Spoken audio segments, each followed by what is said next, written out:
đây ông ôn là lời nhưng lòng cái đáy chủ mùi chết ơi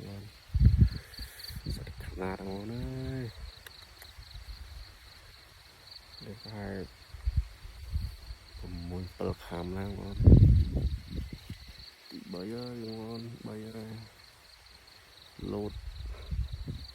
lột ớt lên đặt vào lập lòng đi ngon chiết hello bông con được đây ra bông con được đây ra nó bông con lòng lấy những chỗ thấy cái ba thì pi đi khăn nát á chỗ cái lô ấy ngon mình đang phải phải một cái khác mà đi cái lỗ lòng trôi con